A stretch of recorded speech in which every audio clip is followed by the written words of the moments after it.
میت کو صرف اس کی اولاد مال بند ہو جاتا ہے سوائے اس چیز کے جو صدقہ جاری ہے۔ دوسری حدیث میں اس طرح کہ مرنے والا کو اصالہ ثواب کے لیے دعا کرنی چاہیے۔ اولاد اور صدقہ جاریہ یہ تو مرنے والے کو نفع دیتے ہی ہیں، نفع، مگر اس کے علاوہ بھی ہزارہا اعمال اور چیزیں صدقات، خیرات، اصالہ ثواب کی شکل میں مرحومین اور دوسروں کی دعاؤں کی شکل میں مرنے والوں کو ثواب اور نفع پہنچاتی۔ یعنی یہ تصور غلط ہے کہ صرف اولاد اور صدقہ جاریہ اسی سے مرنے والے کو نفع ہوگا اور باقی کسی چیز سے نہیں۔ اگر یہ قبول کر لیا جائے اس تصور سے تو ابتدا سے نماز جنازہ ہی بے فائدہ ہو جاتی۔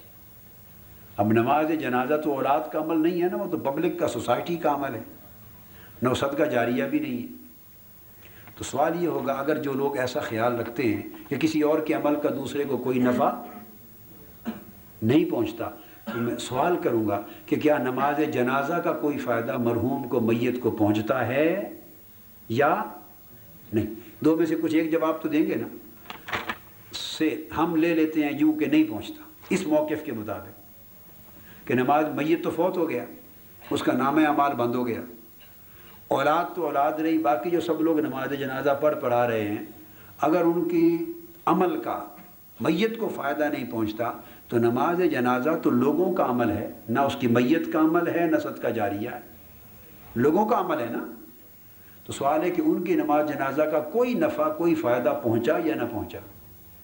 اگر کہیں نہیں پہنچا تو معاذ اللہ دین نے تو بہت بڑا مذاق کیا ہے پھر میت کے ساتھ اور لوگوں کے ساتھ، کہ جن کی دعا کا فائدہ ہی کوئی نہیں پہنچنا ان کو قطاروں میں کھڑا کر دیا اور 4 تکبیریں پڑھیں اور کھڑے ہو کے جنازے پڑھیں، فار واٹ؟ اگر جو ڈیڈ باڈی ہے there is not going to benefit from our prayer, funeral prayer, so then what؟ کس پرپس کے لیے ساری ایکسرسائز ہو رہی ہے؟ دعا، اگر نماز پڑھی تو انہوں نے پڑھی، دعا مانگی تو انہوں نے مانگی، کلمات پڑھے تو انہوں نے پڑھے، میت کو فائدہ اگر نہیں پہنچتا تو یہ معاذ اللہ یہ عملی مذاق بن گیا۔ جب فائدہ ہی نہیں پہنچنا تو سیدھا جا کے دفنا دو، یہ کیا ہو رہا ہے؟ اور اگر آپ کہتے ہیں نہیں فائدہ پہنچتا ہے تو سوال یہ ہے کہ وہ نماز جنازہ میت کا عمل ہے یا دوسرے لوگوں کا عمل ہے؟ بولیے نا بیٹے، عمل کس کا ہے؟ پڑھنے والوں کا۔ تو دوسرے لوگوں کو، پڑھنے والوں کے عمل نے اگر فائدہ پہنچایا تو مسئلہ ثابت ہو گیا کہ فائدہ پہنچتا ہے۔ اسی طرح میں 2 موٹی باتیں بتا دیتا ہوں، باقی دلائل تو ہزار ہیں، ہزار دلائل ہیں۔ دوسری بات یہ رکھ لیں کہ حدیث میں جو آیا ہے کہ ان کے لیے دعا کرنی چاہیے، اب دعا عمل ہے یا نہیں ہے؟ جی، ایک مرحوم کے لیے آپ نے دعا کی اور آپ اولاد بھی نہیں ہے اس کی، مرحوم کی اولاد بھی نہیں، دعا کی، اس دعا کا کوئی فائدہ اس کو پہنچے گا یا نہیں؟ اگر آپ کہتے ہیں کہ میرے عمل کا، آپ کے عمل کا فائدہ مرحوم کو نہیں پہنچنا، اس کا نامہ اعمال بند ہو چکا ہے، دعا کا سلسلہ ہونا ہی نہیں چاہیے، اس کی دعائیں مغفرت کیوں کی جائے؟ یہ خیال اور عقیدہ رکھنے والے اصالہ ثواب کے لیے قرآن خوانی تو نہیں کرتے مگر دعائیں مغفرت تو کرتے ہیں نا، کہتے ہیں دعائیں مغفرت کرنی چاہیے۔ سوال یہ ہے کہ قرآن کا پڑھے ہوئے کا نفع نہیں پہنچتا تو آپ کی دعا کا کیسے پہنچتا ہے؟ قرآن زیادہ بابرکت عمل ہے یا دعائیہ کلمات آپ کے بابرکت عمل ہے؟ اگر قرآن پڑھنے کا، نوافل کا، صدقہ اور خیرات کا ثواب اس کو نہیں پہنچتا تو دعا بھی اعمال میں سے ایک عمل ہے، اس کا فائدہ بھی نہیں پہنچنا چاہیے۔ تو اگر آپ کی دعا کا فائدہ اس کو نہیں پہنچتا تو مرحومین کے لیے دعا رکھی کیوں گئی؟ آپ ہر نماز میں پڑھتے ہیں رب اجعلنی مقیم الصلاۃ، پڑھیے،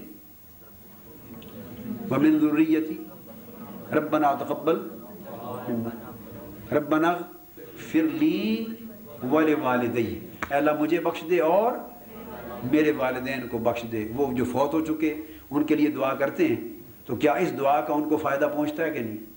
وَلِلْمُؤْمِنِينَ يَوْمَ يَقُومُ الْحِسَابِ، اور قیامت تک وہ سارے مومن جو پیدا ہو کے فوت ہو چکے اور جو ابھی پیدا بھی نہیں ہوئے، قیامت تک پیدا ہوں گے، سب کو بخش دے۔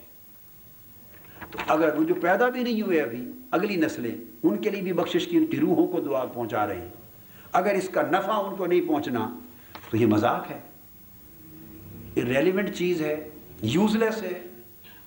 Why it is going to be included in our prayer؟ کیوں رکھا گیا ہے نماز میں؟ تو مذاق بن جاتا ہے۔ اور اگر آپ کہتے ہیں کہ ہماری دعاؤں کا فائدہ پہنچتا ہے تو دعا کیا چیز ہے؟ ایک عمل صالح ہے یا نہیں؟ وہ ثابت ہو گیا کہ اعمال صالحہ کا خواہ دعا کی شکل میں فائدہ پہنچتا ہے۔ حضور علیہ الصلوۃ والسلام سے ایک صحابی نے پوچھا، یا رسول اللہ میرے ماں باپ فوت ہو گئے تو کیا ان کی میں خدمت کر سکتا ہوں کہ فوت ہونے کے بعد؟ حضور علیہ السلام نے فرمایا ہاں وہ تو خدمت کر سکتا ہے، وہ فوت ہو چکے تھے۔ سعد صحابی کا نام تھا جو فوت ہو گئے، والد، کڑوا پانی ملتا تھا مدینہ پاک میں، تو کنواں کھدوا دے، لوگ پئیں گے، صدقہ خیرات چلتا رہے گا اور یہ ثواب تیرے ماں باپ کو پہنچے گا۔ تو حضور علیہ السلام نے نام رکھ دیا بئر ام سعد، یعنی سعد صحابی تھے اور والدہ فوت ہوئی تھی جس کے لیے پوچھ رہے تھے، تو فرمایا سعد کی ماں کا کنواں، ماں فوت ہو چکی ہے، کنواں سعد نے کھدوایا، تو نام حضور علیہ السلام نے کیا رکھا؟ سعد کی امی کا کنواں، مطلب ہے کھدوایا اس نے، ثواب والدہ کو پہنچے گا۔ تو اولاد عمل کرے اس کا بھی ثواب جاتا ہے، اعزاء اقارب کریں تب بھی ثواب جاتا ہے، شاگرد کریں تب بھی ثواب جاتا ہے۔ عام مسلمان نماز جنازہ دعا کرنے والے مومنین مسلمین دنیا بھر میں دعا کریں تب بھی، کیونکہ آپ نے للمؤمنین یوم یقوم الحساب کا، قیامت تک سارے مومنوں کو، اپنے ماں باپ کی بات نہیں، سب مومنوں کو، ہر ایک کے عمل کا ہر ایک کو ثواب جاتا ہے، ڈیپینڈ کرتا ہے آپ کی نیت پر۔ اور حضور علیہ السلام امت کے لیے بکرا ذبح کرتے تھے قربانی کے دن، آن بیہاف آف امت کی طرف سے ایک قربانی۔